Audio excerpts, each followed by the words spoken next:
las noticias y el análisis de AFN Político y algo más.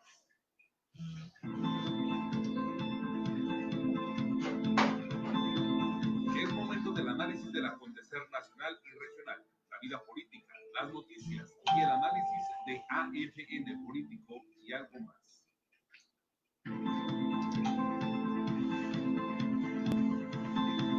Es momento del análisis del acontecer nacional y regional, la vida política, las noticias y el análisis de AFN Político y algo más.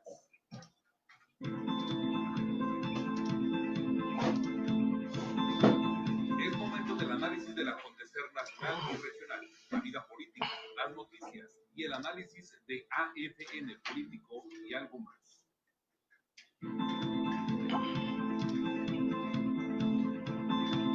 Es momento del análisis del acontecer nacional y regional, la vida política, las noticias y el análisis de AFN Político y algo más. ¿Qué tal? Muy buenos días, qué gusto saludarlos esta mañana de jueves ya 7 de enero del año 2021. Un placer dar la bienvenida a este espacio, gracias.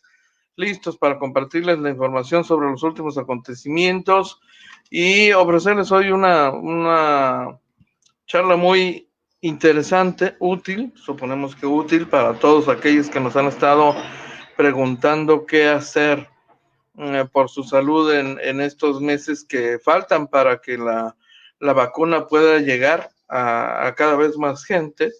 Y entonces vamos a platicar con una nutrióloga en unos minutos más. Mientras tanto, yo le debo compartir algunas novedades noticiosas que se han producido a nivel nacional importantes. Sucede que la maestra Elba Ester Gordillo ha ganado el juicio de amparo que había interpuesto contra el pago del impuesto sobre la renta por un total de 9,431,418 pesos que el Servicio de Administración Tributaria le atribuyó por el ejercicio fiscal 2012. El Tribunal Federal de Justicia Administrativa sesionó virtualmente y ha decidido el Pleno, después de la Sala Superior del Tribunal, dejar sin efecto la sentencia emitida el pasado 4 de septiembre del 2019 por el 18º Tribunal Colegiado en materia administrativa del primer circuito. Se estima por esta juzgadora, fue la resolución, que la resolución impugnada se encuentra indebidamente fundada y motivada al fundarse en un precepto reglamentario inaplicable y por ende indebido. De acuerdo con la sentencia, el SAT había determinado a Elba Ester Gordillo un crédito fiscal por dicha cantidad por adeudos fiscales, a actualizaciones, recargos y multas. Con 7 votos a favor, 3 en contra, se aprobó la ponencia presentada por el magistrado Carlos Chaurand y se resolvió que la líder magisterial logró demostrar su pretensión y en consecuencia se declaró la nulidad lisa y llana de la resolución impugnada. Si la autoridad lo considera, podrá reponer el procedimiento de fiscalización, se refiere al SAT, al tratarse de facultades discrecionales, así que hay todavía la posibilidad de que el SAT reponga, como lo plantea en este caso el magistrado, reponga el procedimiento de fiscalización y eventualmente pueda recuperar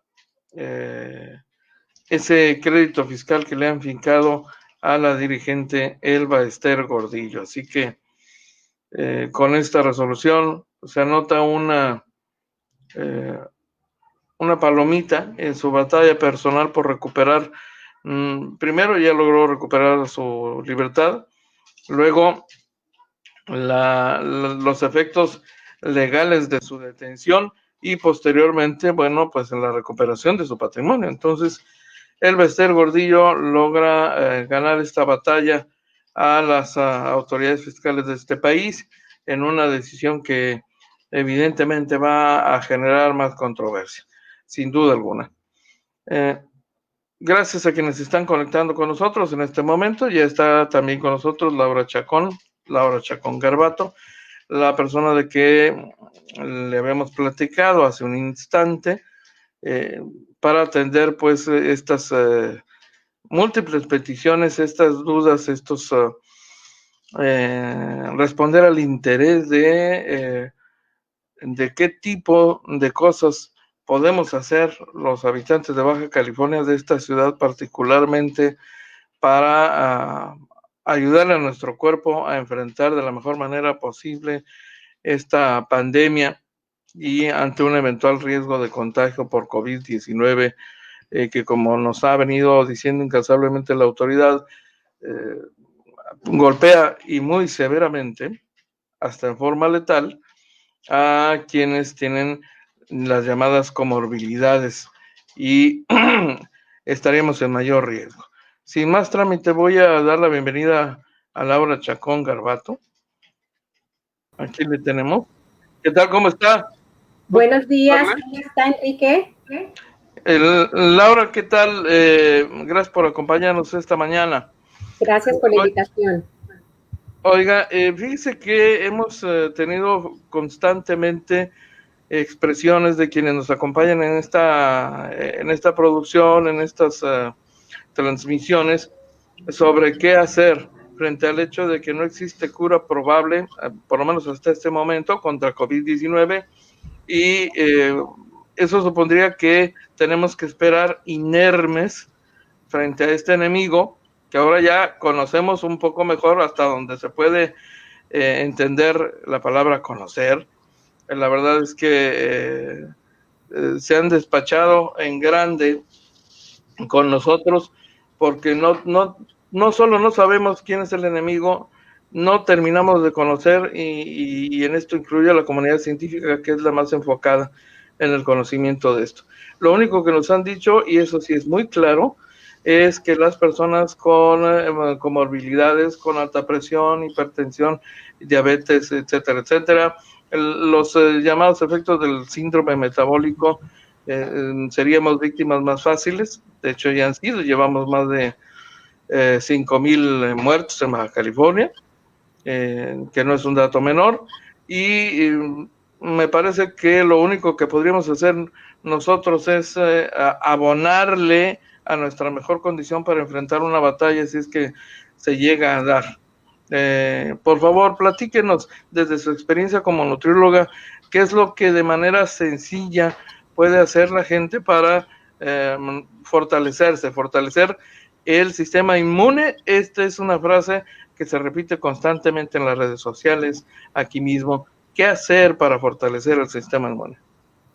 Bueno, muchísimas gracias por la invitación, Enrique, y como comentaba, todo lo que comentó, bueno, es muy cierto, está afectando esta pandemia especialmente a nuestra comunidad latina, a nuestra comunidad de habla hispana, y creo que tiene mucho que ver en qué podemos hacer, obviamente, porque sabemos que hay cosas que no se pueden prevenir, pero hay muchas cosas que están bajo nuestro control. Y una de las cosas tan importantes que está bajo nuestro control es nuestra nutrición. Entonces, un recordatorio que todo lo que ponemos en el cuerpo, todo lo que consumimos, no solamente se refleja en la piel, no solamente se refleja en el cuerpo, pero eso puede ayudar a que nuestro sistema inmune se fortalezca. Entonces, el alimentarnos correctamente, yo sé que acaba de pasar Día de Reyes y me imagino que todos comimos rosca, comimos tamalitos, comimos todas esas cositas que nos encanta comer, que nos hacen sentirnos mejor, pero que muchas veces no nos están dando los nutrientes completos que el cuerpo necesita. Entonces, la nutrición es clave para fortalecer nuestro sistema inmunológico. Eso incluye comer proteínas, eso incluye comer productos que contengan antioxidantes, eso es tomar vitamina D, tomar vitamina C, tomar zinc, todos esos antioxidantes que muchas veces nuestro cuerpo no puede producir. Obviamente la vitamina D la podemos producir saliendo al sol y recibiendo esos rayos solares, pero ahorita como no podemos salir mucho, no, entonces no hay problema en tomar esos suplementos que se encuentran en el mercado que nos pueden ayudar a fortalecer nuestro sistema inmune. La nutrición es clave. Todo lo que comemos se refleja en nuestro cuerpo y eso puede ayudar a que nosotros nos fortalezcamos un poquito más en ese aspecto y especialmente en nuestra comunidad latina que sabe cocinar muy bien, así que aprovechar a esas cocineras, a esos cocineros también, porque los hombres también cocinan, y ponerle esos nutrientes a nuestros alimentos que estamos consumiendo todos los días. Oiga, Laurita, los mexicanos somos una comunidad culturalmente formada en ciertos hábitos y costumbres. No tenemos una cultura muy arraigada y profunda sobre, o que observe, que valore la importancia de la nutrición, de la buena alimentación. Y somos dados en un sector de la población a preferir pócimas mágicas que nos resuelvan el problema, ¿no? Por eso muchísimos mexicanos luego caemos como víctimas en la compraventa de productos mágicos para bajar de peso, para controlar el azúcar, para la diabetes, etcétera, etcétera. Y luego hay un sector de la población que siguiendo tradiciones viejas en este país, dicen, no, pues las plantitas de los remedios caseros como hacía mi abuela, esto es lo que funciona, y desdeña la medicina tradicional, y no terminamos poniéndonos de acuerdo en un solo esquema, ¿no? Entonces, en razón de esto, hay gente que dice, bueno, algo rápido, algo que nos permita ya, ¿no? Resolver este tipo de requerimientos pues sí, de nutrición para el organismo. ¿Cómo hacer eso? ¿Cómo resolver esto? Sí, siendo mexicana, siendo de Baja California, de Ensenada, por cierto, yo sé de las tradiciones, yo sé que es un poquito más difícil para nosotros tener esa disciplina, pero quiero recordarles a todos que no hay una pastilla mágica, no existe dieta que funcione. Lo que va a funcionar a largo plazo es un estilo de vida saludable, es un estilo de vida activo. Y el principio de año es el mejor momento para empezar esos buenos hábitos. Yo sé que todos tenemos metas, especialmente en este nuevo año queremos empezar a hacer cositas nuevas. Entonces, pero empezar, o sea, hay veces nos emocionamos demasiado y hacemos esas metas muy grandes y luego nosotros mismos nos decepcionamos porque decimos, no, pues eso es imposible. ¿Cómo que voy a empezar a correr 5 veces a la semana? No. Hay que empezar con pasos pequeñitos. Miren, hacer esos cambios pequeñitos todos los días va a formar nuevos y buenos hábitos. Por ejemplo, si a usted le gusta tomar Coca-Cola todos los días, ok, y si se toma 3 Coca-Colas todos los días, no se tome 3 Coca-Colas, tómese una solamente y las otras 2 reemplácelo por 2 vasitos de agua. Hacer esos cambios pequeñitos todos los días, hacer esos cambios que pueden a largo plazo hacer buenos hábitos en nuestra alimentación, pueden marcar la diferencia. El dormir lo suficiente, cositas pequeñas. Miren, cuando nosotros estamos durmiendo, nuestro cuerpo se está renovando, se está reparando. Entonces, si ahorita no estamos durmiendo mucho, quizás estamos durmiendo, 4 o 5 horas a la noche, entonces hacer esos buenos hábitos de dormir ahora 6 horas o dormir 7 horas, porque entre más descansamos, más el cuerpo se puede renovar. Ejercitar el cuerpo y como le decía Enrique, no todos los días, especialmente si no hemos hecho nada de ejercicio en el 2020, o sea, no nos pongamos metas de levantar pesas de 50 libras, no, ejercitar poquito, 2 a 3 veces a la semana, 30 minutos a salir a caminar, o a darnos un bailecito por la tardecita en nuestros hogares, trabajar quizás en el jardín, jugar con los niños afuera, cuando sea posible, hacer esos cambios, esos hábitos pequeñitos para que se hagan hábitos buenos a largo plazo. Si empezamos con esos hábitos pequeños y empezamos a hacer esos cambios ahora de uno por uno, entonces esos hábitos se van a volver a largo plazo algo que podamos mantener. Porque un recordatorio, las dietas son temporales, así que si usted quiere cambiar ese peso, sentirse mejor, bueno, hágalo temporal, pero si usted quiere vivir una vida saludable, a largo plazo tiene que hacer esos cambios para vivir un estilo de vida saludable todos los días. Oiga, Laurita, con tanta información disponible en las redes sociales, es muy común, se ha vuelto muy común que mucha gente, incluso gente que no tiene mucha experiencia moviéndose en las redes sociales, navegue buscando cosas que la red le diga que le pueden servir, pero el riesgo de tanta información es la desinformación, es la confusión. ¿Cuáles son las informaciones de verdad más adecuadas que la gente puede acceder? ¿Dónde puede encontrar una guía mínima que le diga, oye, este programita sencillo que tiene una combinación de ejercicio con alimentación, etcétera, etcétera? Porque luego también la gente se complica demasiado si se le empieza a llenar de información y se le exige rigor, por ejemplo, en lo que consume, en las cantidades de ciertos productos y alimentos. Una guía sencilla, mínima. ¿En qué sitios verdaderamente puede encontrar eso la gente? Bueno, hay diferentes sitios. Nosotros personalmente tenemos un sitio donde las personas pueden encontrar información básica sobre nutrición, sobre cantidades de proteínas de comer, antioxidantes en Herbalife.nutrition.com, donde pueden encontrar esa información. Y muy importante que la información que estén buscando esté respaldada por ciencia, esté respaldada por información científica, un respaldo científico, que estén buscando información que pueda ser respaldada por hechos. Entonces, eso es súper, súper importante, porque con tanta información en el Internet, como dijo usted, Enrique, nos podemos confundir y nos podemos, o sea, tanta información hasta nos mareamos. Entonces, lo más sencillo es tener una información básica y como les comentaba, en miherbalife.com está toda la información básica que pueden obtener sobre proteínas, sobre antioxidantes, la importancia de consumir colágeno, toda esa información. Laurita, 3 sugerencias concretas que puede ofrecer en este momento a quien nos está escuchando. 3 ajustes, 3 pequeños cambios. 3 pequeños cambios, hacer cambios en nuestra alimentación, súper fácil, está bajo nuestro control, porque nosotros somos los que nos ponemos todo en la boca, así que nosotros tenemos ese control. Cambios pequeñitos, no hagan cambios muy drásticos, porque luego no son sostenibles.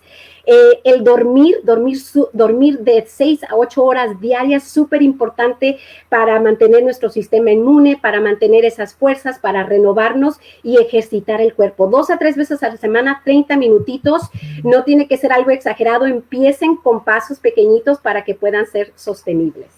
Excelente.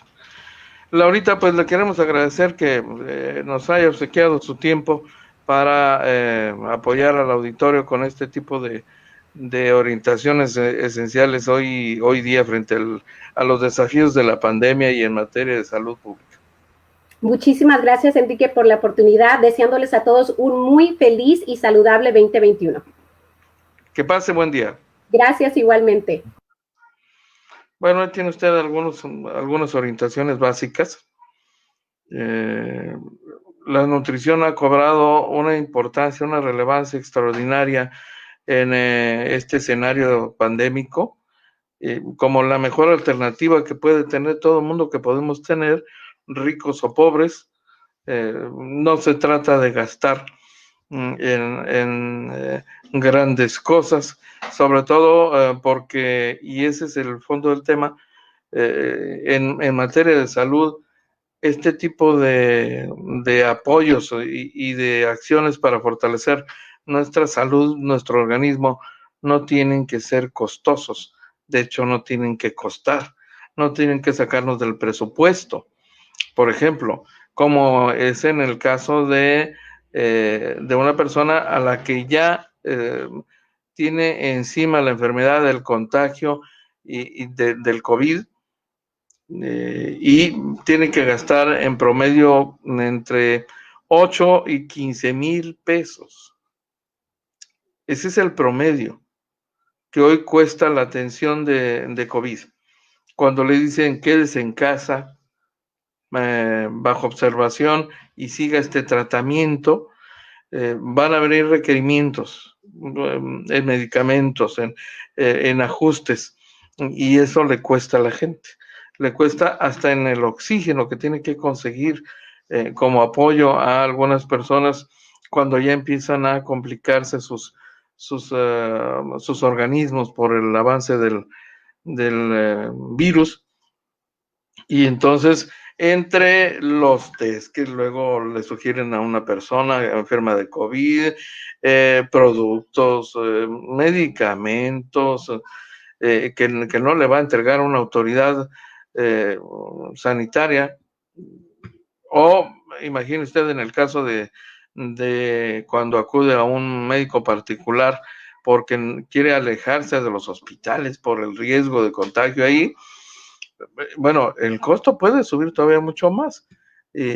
Así que hoy que no ha sufrido el contagio de COVID, lo más recomendable es trabajar en el fortalecimiento del cuerpo para estar preparados por si acaso sufrimos el contagio del coronavirus. Tome usted nota, esperamos que le haya servido esta información. Se la entregamos con muchísimo gusto también en atención a las peticiones que hemos estado recibiendo, a las preguntas, a los cuestionamientos sobre qué hacer, sobre todo que no sea tan complicado, tan difícil de procesar, de asumir. Gustavo Alfonso Jiménez Pensado, bienvenido, gracias. Rufino González Cruz también. Abel Ponce Cota, muchísimas gracias. Armando González, bienvenidos, gracias por acompañarnos esta mañana. Le reitero que Elba Ester Gordillo ha logrado ganarle una batalla al SAT, ha logrado la protección federal para evitar el pago de recargos y multas por no haber pagado el impuesto sobre la renta, sobre una cantidad que rebasa los 9 millones de pesos. Así que esto continúa. Es una historia que continúa porque el equipo legal de Elba Ester Gordillo está listo, está trabajando para recuperar muchas cosas de esta mujer. Ya recuperaron, le decía hace un momento, su libertad, está en el proceso de recuperar su imagen, está trabajando en eso, pero también la recuperación de su patrimonio, de los bienes, de las cosas que le fueron decomisadas. En fin, poco a poco ha ido ganando terreno esta controversial dirigente magisterial, que si bien ya vio pasar sus días de gloria, finalmente sigue siendo una mujer con mucho peso e influencia. Oiga, le tengo que compartir, si usted no ha seguido muy de cerca los disturbios registrados en Washington con motivo de la sesión del Congreso de los Estados Unidos, que convertido en colegio electoral califica la elección de noviembre pasado. Bueno, finalmente ya sabemos todos, conforme pasan las horas, qué hay respecto de lo ocurrido el día de ayer. Hoy ya se sabe, por ejemplo, desde ayer se conocían algunos datos, pero hoy con mayor precisión se sabe que la mujer muerta en estos disturbios del día de ayer, pues era una mujer de las Fuerzas Armadas de los Estados Unidos. Esta mujer que recibió un balazo por parte de uno de los oficiales de policía era nada menos que una veterana de la Fuerza Aérea, una fanática del presidente Donald Trump. Le mostramos ayer imágenes del momento en que le trasladan en ambulancia y finalmente muere esta mujer después del disparo recibido. Ayer en esta trifulca hubo disparos en el interior del Capitolio. Ya vimos las imágenes espectaculares de la gente irrumpiendo violentamente en las instalaciones del Capitolio, hasta provocar que los legisladores fueran sacados de ahí a toda velocidad por los equipos de seguridad. Y mire usted qué cosas, ¿no? Esta mujer, esta veterana de la Fuerza Aérea, llamada Ashley Babbitt, sucede que tiene familiares en San Diego. Su suegra, Lindsay Watts, residente de San Diego, identificó a la mujer sorprendida, pues, ¿no? Porque esta joven veterana se unió a los disturbios. Algunos dicen que atendiendo el llamado irresponsable del presidente norteamericano Donald Trump. El hecho es que esta mujer militar durante 14 años, que había participado en misiones importantes, termina la vida, fíjese nada más, en un incidente, en una rebelión, en una asonada, en la que participaron muchísimos fanáticos que enfrentaron a la policía, que enfrentaron incluso a elementos de la Guardia Nacional, hasta generar condiciones de caos que hicieron necesaria la declaración de un toque de queda en Washington para retomar el control de la ciudad primero, de la zona del Capitolio, y reiniciar los trabajos suspendidos a mediodía, luego de la arenga del mensaje del presidente norteamericano Donald Trump frente a sus seguidores, que ya sabíamos que estarían haciendo una marcha, un plantón en apoyo al presidente norteamericano, quien lo que dijo era esencialmente no nos vamos a dejar, básicamente, ¿no? Sigue sosteniendo el presidente norteamericano que la presidencia de la República le fue arrebatada mediante un fraude electoral, con mucha gente involucrada. Lamentablemente para él, ninguna de las autoridades que intervienen en el proceso legal y administrativo de una elección le dieron la razón. No pudo acreditar, según ellos, de manera fehaciente que el fraude se cometió, y siguió avanzando el proceso para llegar a la declaratoria de triunfo para el demócrata Joe Biden. Es un proceso que está por concluir. Estamos a unos días de que se produzca la transición presidencial en los Estados Unidos, el día 20. Quedan 13 días para que esto suceda, y la autoridad final, la que determina la validez de la elección, es este Congreso reunido en el proceso del conteo final de votos, y el debate, luego de un debate, para calificar estado por estado los votos que le dan el triunfo a uno o a otro. En este caso se lo dan a Joe Biden. Así que el proceso no termina en los Estados Unidos. En las últimas horas ha avanzado, y hasta tarde estuvieron trabajando los señores legisladores.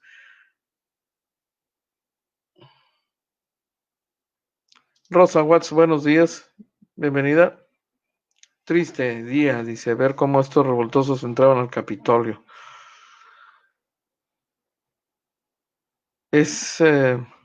Mire usted esta observación de John Espinosa.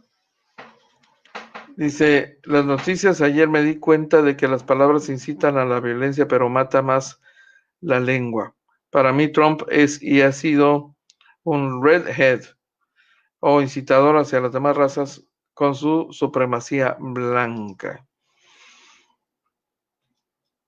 Pues es evidente que las palabras de una autoridad legalmente investida con el poder público puede empujar, puede orillar, puede conducir a grandes sectores de la población hacia un destino, hacia una acción, y las consecuencias finalmente las puede pagar todo el país eventualmente en algún momento. En este caso se ha descarrilado temporalmente el proceso de orden electoral. Fue una etapa de 10, 12 horas, si usted quiere, solamente, La autoridad retomó el control finalmente, pero ha habido un costo, y un costo también en imagen para los Estados Unidos, cuyo proceso interno ha sido seguido por todo el mundo. El país que se ha vendido y se ha promovido a sí mismo como el gran imperio, el adalid de la libertad y de la democracia, está entregando desde el día de ayer imágenes y hechos muy concretos que se convierten en ejemplos ideales sobre lo que una nación puede llegar a vivir, debe y no debe hacer, sus instituciones, la fortaleza o debilidad de sus instituciones, todo eso se proyecta y hay muchos gobiernos y muchos países observando meticulosamente esto que ha ocurrido en los Estados Unidos, sobre todo una atención que le han prodigado a los Estados Unidos desde hace 4 años, cuando Donald Trump, un presidente atípico, ha asumido el poder público en la nación de las barras y las estrellas. Leti Flores, bienvenida. Juan José Hernández, saludos. Buenos días.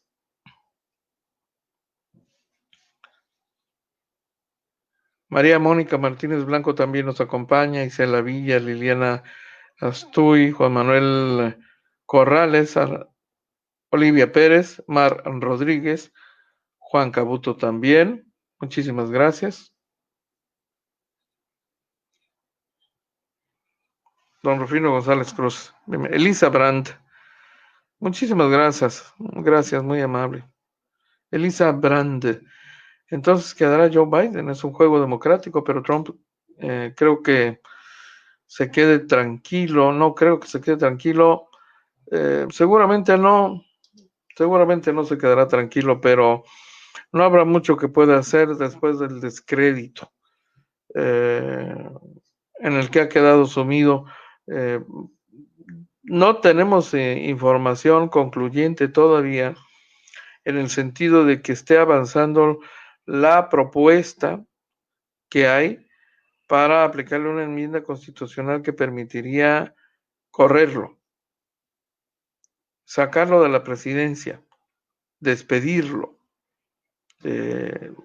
Pero fue una propuesta colocada sobre la mesa como una necesaria medida para evitar que siga haciendo más daño. Sacarlo del gobierno federal y que asuma temporalmente durante estos días el cargo, el encargo de la oficina presidencial, el vicepresidente Mike Pence. Esto se empezó a diluir hace algunas horas en la medida que el Congreso norteamericano retomó el control, el gobierno federal retomó el control y se reanudó el conteo, ¿no? Se reanudó la sesión de este colegio electoral, pero sigue siendo una opción, una posibilidad, y este incidente ha hecho que los especialistas en la materia revisen nuevamente el marco legal respecto de las acciones y las funciones del presidente de los Estados Unidos, de la figura presidencial, de las atribuciones que puede llegar a tener y de los candados y el sistema de pesos y contrapesos, de equilibrios constitucionales. Y mire que el gobierno de los Estados Unidos tiene una constitución que ha sido tomada como modelo por muchas naciones. Sin embargo, ya sabe usted que las leyes no están escritas en piedra, se actualizan tratando de atender las transformaciones que vive una sociedad, una comunidad. El marco legal siempre se está moviendo, es muy dinámico, pero una constitución que resiste el paso del tiempo y gran cantidad de transformaciones es una constitución sólida. Entonces, los especialistas en derecho constitucional deben estar hoy dándose un banquete con el análisis de lo ocurrido en Estados Unidos, el análisis de los desafíos que enfrentó el sistema legal y el entramado constitucional, frente a esta azonada, esta rebelión y sus efectos. Es muy interesante. Donald Trump logró eso, poner a prueba el sistema legal de los Estados Unidos. Son de las grandes lecciones que los acuciosos especialistas siempre están registrando, supervisando, vigilando para las lecciones que haya que asumir como Estado-nación. Rey Godoy, bienvenido, muchas gracias, muy amable. Eduardo Vadillo, qué gusto saludarte, Eduardo, bienvenido. Hace mucho que no nos visitaba Eduardo Vadillo. Bienvenido a este espacio. Como todos, muchísimas gracias. Oiga, le comparto que en el portal de Agencia Fronteriza de Noticias le estamos ofreciendo informaciones importantes, interesantes el día de hoy. Algunos de estos hechos noticiosos tienen que ver localmente, por un lado, con esta versión que estuvo circulando sobre el cierre de bares y la respuesta inmediata del gobierno del estado a petición también inmediata de directivos de Canirac, que preocupados, incluso asustados, preguntaron al gobernador directamente, Jaime Bonilla Valdés, oiga, ¿cómo que van a cerrar restaurantes? ¿No? Todos los restaurantes del estado. Y la respuesta de la autoridad, clarificadora finalmente, parece haber tranquilizado a una gran mayoría, aunque confirma, si bien que los restaurantes de Baja California no van a ser cerrados debido a la contingencia sanitaria, nos encontramos en semáforo rojo, les recuerdo, porque han cumplido con los protocolos marcados por las autoridades sanitarias. Bueno, finalmente, lo que sí estaría cerrándose es el giro de bares. Esencialmente se pretende controlar la venta de bebidas alcohólicas, ¿no? Es esencialmente la principal preocupación. Pero los restaurantes no van a cerrar, lo reitera Canirac y nosotros se lo compartimos porque responde a una gran preocupación, no solo porque el cierre de los restaurantes implicaría un golpe severo adicional a la economía, que ha tenido una jornada muy difícil para tratar de recuperarse y reactivarse. Entonces, hoy que ya tenemos un sector, una industria adaptada en lo esencial a las medidas de protección sanitaria, aún en un porcentaje muy bajo, reducido de su capacidad instalada, el 30%, como quiera que sea, ayuda, contribuye a mantener el empleo, contribuye a garantizar la subsistencia de de miles y miles de familias en Baja California, por eso pues la preocupación, ¿no? No hay entonces preocupación, los restaurantes no serán cerrados. De lo nuevo, de lo fresquecito que le estamos compartiendo en el portal, porque es información que se acaba de producir, es la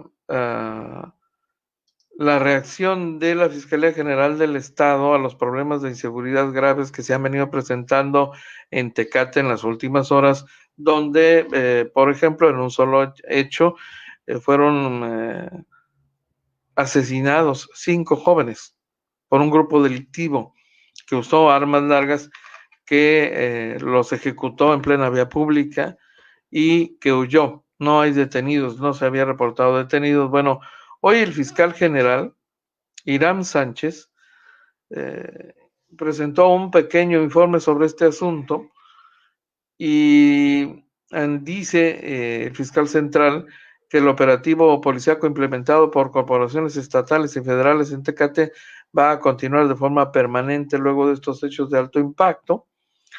El funcionario dijo que desde ayer se desplegaron en el municipio un total de 80 elementos de la Guardia Estatal, 35 de la Guardia Nacional y un número similar de efectivos del Ejército, tras registrarse esta semana 2 días seguidos con multihomicidios. Relató que desde ayer en la mesa de seguridad estatal se determinó este despliegue de elementos policíacos y militares que en forma coordinada están patrullando el municipio, lo que permitió que en las últimas 24 horas no hayamos tenido conocimiento de nuevos hechos de violencia.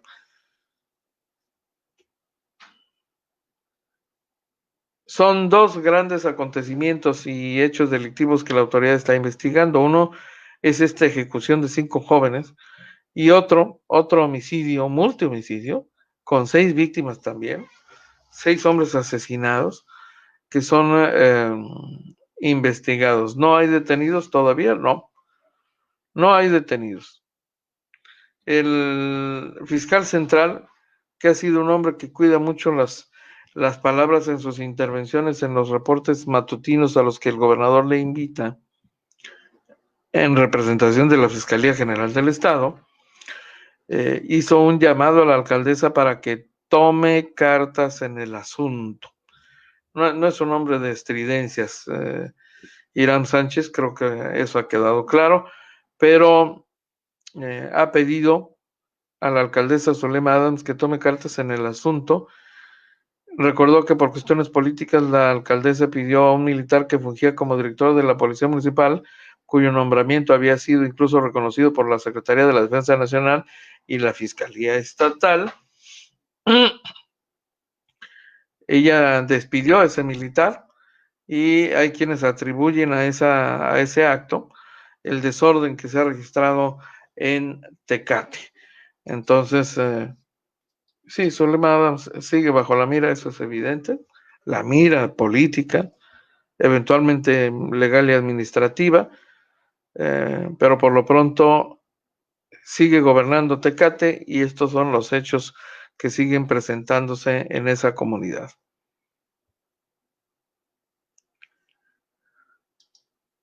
Fíjese que el presidente Andrés Manuel López Obrador esta mañana en su conferencia de prensa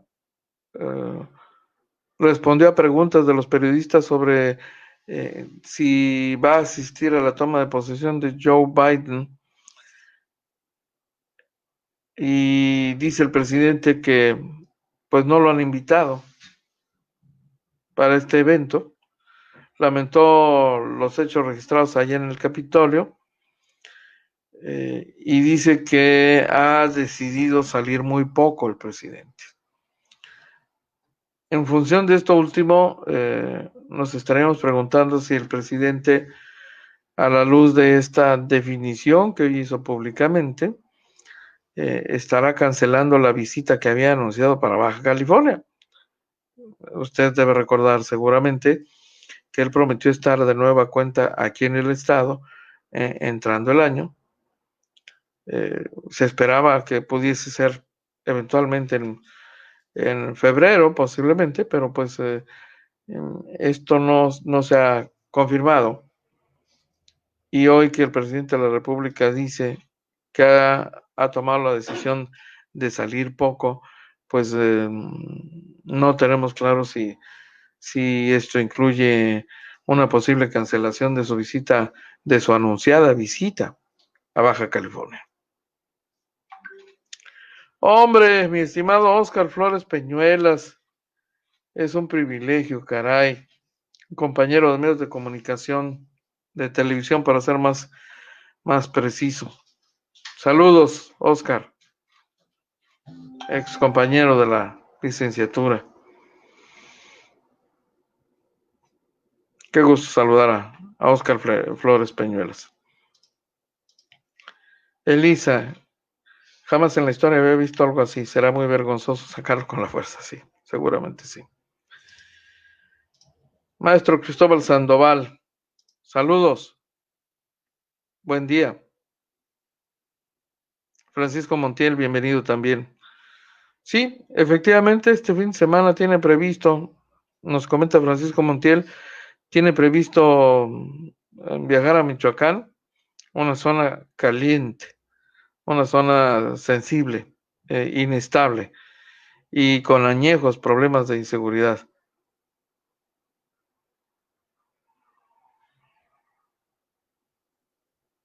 ¿Quién más nos acompaña? Ya había saludado. Jorge Márquez.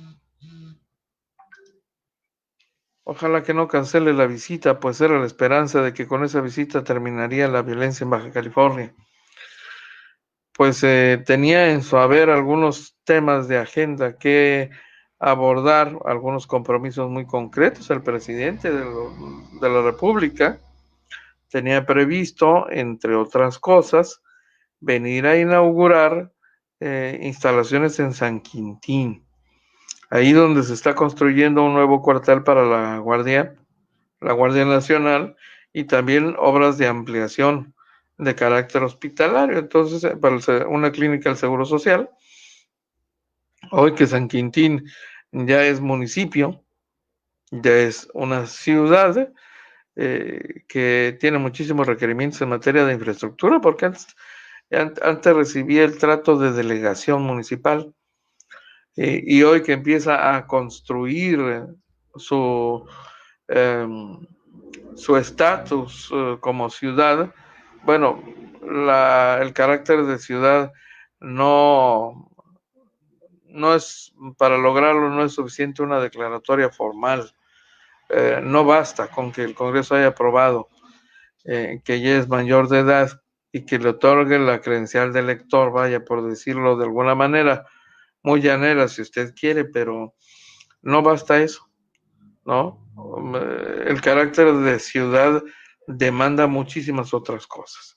Y esto incluye el fortalecimiento de su vida institucional, la inversión en infraestructura pública, y en la creación de instituciones municipales que garanticen la atención que demanda una ciudad, sobre todo San Quintín, que es una zona agrícola que tiene un asentamiento urbano muy desatendido, con muchas carencias.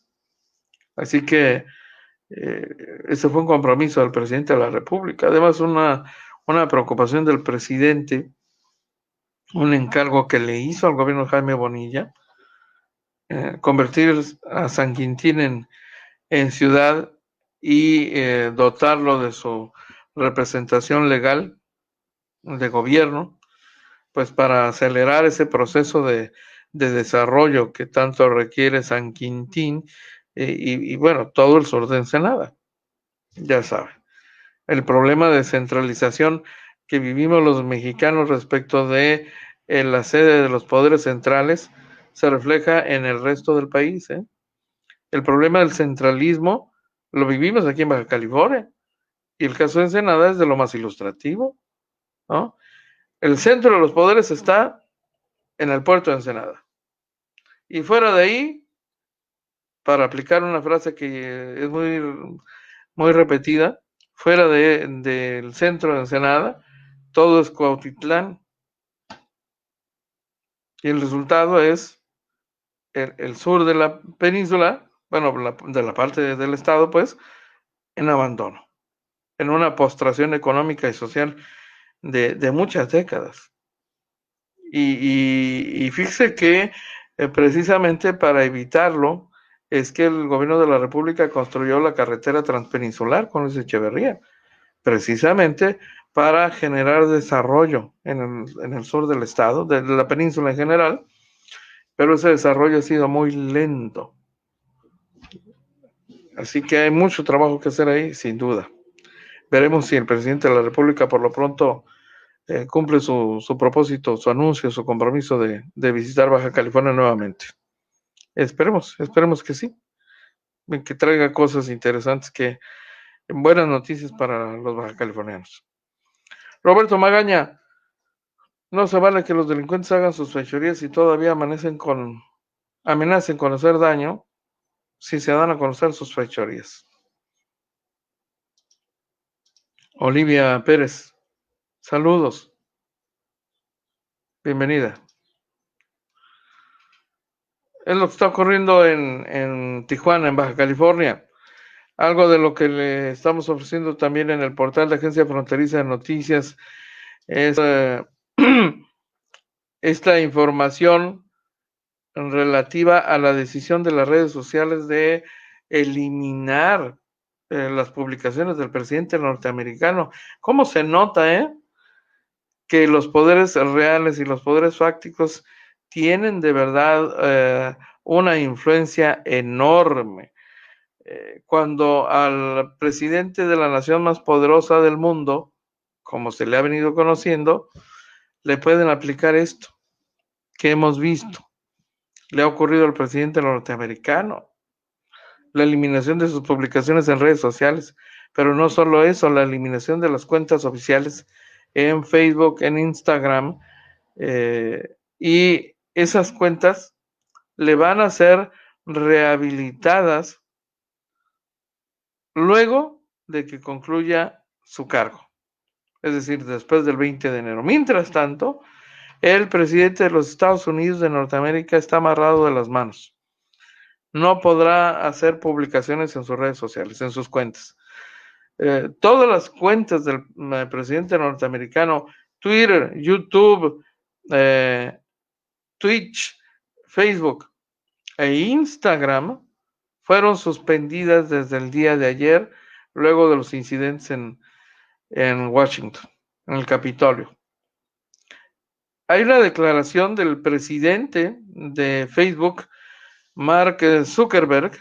Es una declaración que se está produciendo justamente hoy, y dice este hombre todopoderoso, por el control que tiene, imagínense nada más, el control, el dominio, la información de millones y millones de seres humanos que tiene en sus manos, en su empresa.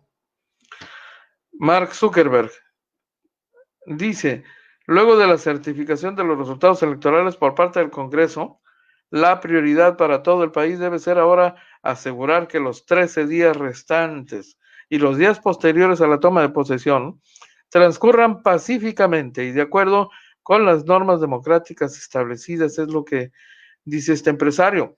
En los últimos años, le hemos permitido al presidente Trump usar nuestra plataforma de acuerdo con nuestras propias reglas, en ocasiones eliminando contenido o etiquetando sus publicaciones cuando violan nuestras políticas. Hicimos esto porque creemos que el público tiene derecho al acceso más amplio posible al discurso político, incluso al discurso controvertido. Pero el contexto actual es ahora fundamentalmente diferente, lo que implica el uso de nuestra plataforma para incitar a una insurrección violenta contra un gobierno elegido democráticamente, dice este empresario. La decisión fue tomada pues debido a los mensajes y a las arengas del presidente norteamericano, un presidente acotado, censurado por medios de comunicación, por televisoras, por ejemplo, usted recordará, ¿no? De pronto las televisoras apagaban las cámaras y dejaban de transmitir mensajes del presidente norteamericano, el hombre más poderoso del mundo, como algunos han dado en llamarlo. Así es que una prueba de dónde están los verdaderos poderes y de lo que pueden lograr. Sin duda este episodio que se ha vivido.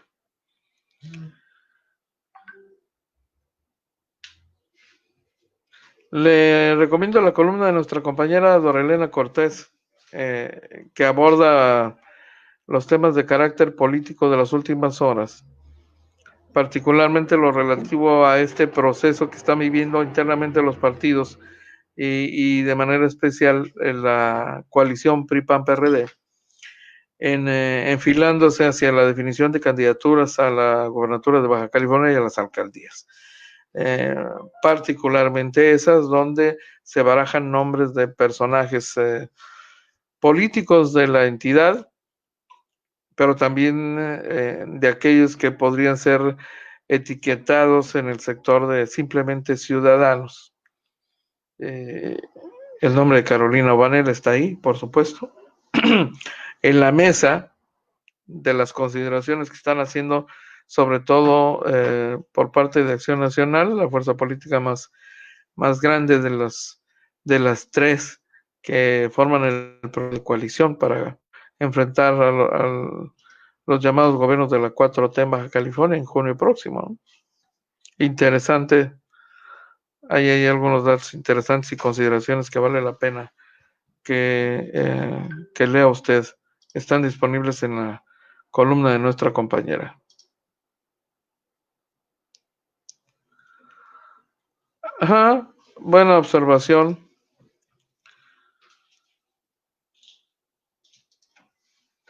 Jorge Márquez dice, ¿viste que el socavón de la salida del Murúa ya se está hundiendo la parte donde circulan los vehículos?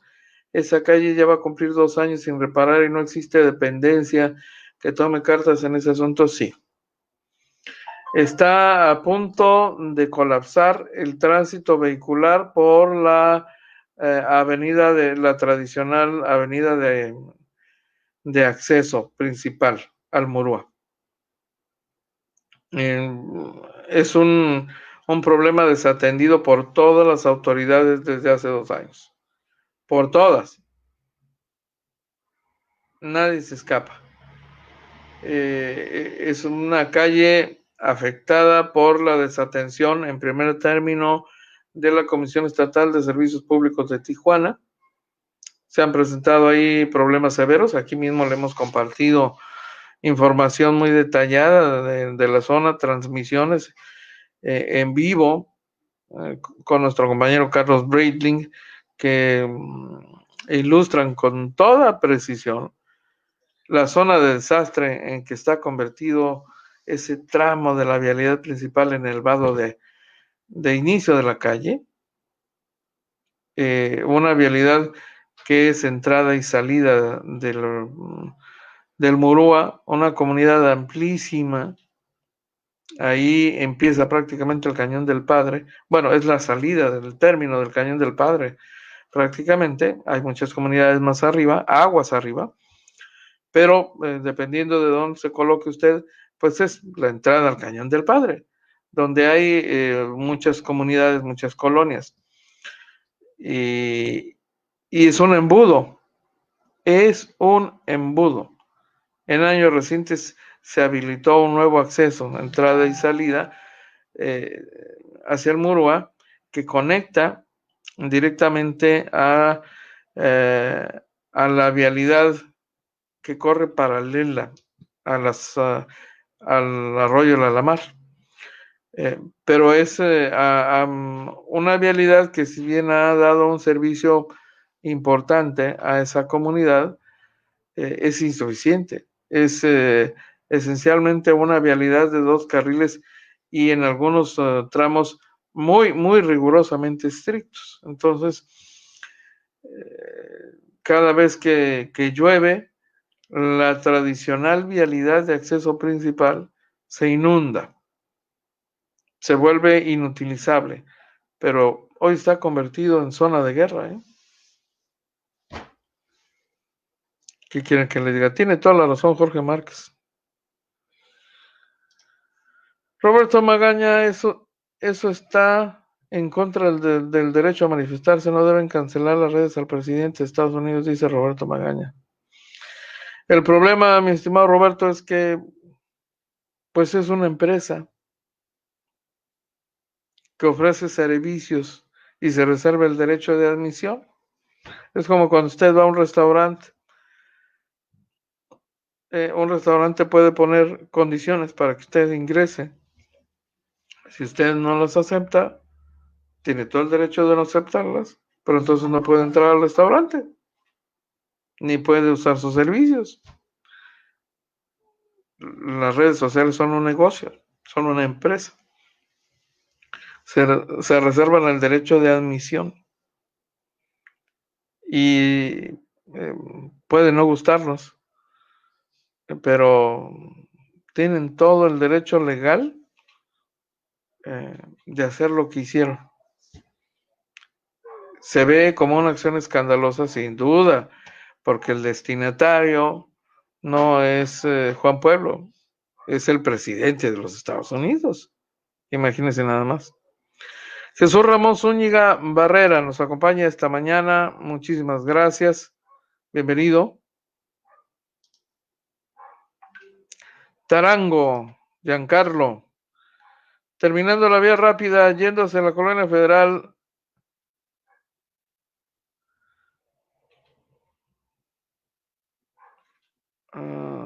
Nos dice Tarango, Giancarlo. Suponemos que Juan Carlos.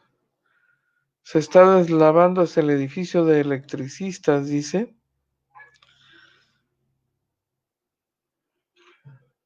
Ahí en la zona de La Pera, en el puente.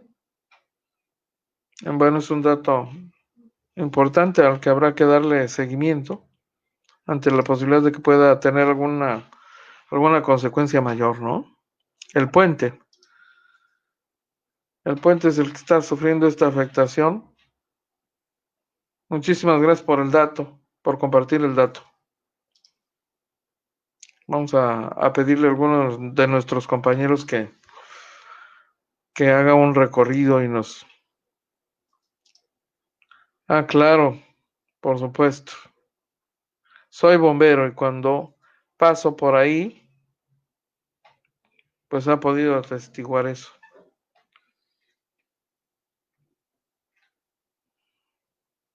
En la bombera, dice. Pues es un riesgo entonces para los automovilistas. Muy bien. Pues tomamos nota. Muchísimas gracias por compartirnos el dato. Oiga, se nos ha venido en tiempo encima. Muy rápido se ha ido la hora. La verdad es que no nos resta más que agradecer la gentileza de su sintonía para esta primera edición de AFN Político y Algo Más. Hoy que ya es jueves 7 de enero del año 2021. Gracias, muchísimas gracias por habernos acompañado. Le reitero la invitación para que, de ser posible, nos acompañe a la 1 de la tarde en la segunda edición de AFN Político y Algo Más.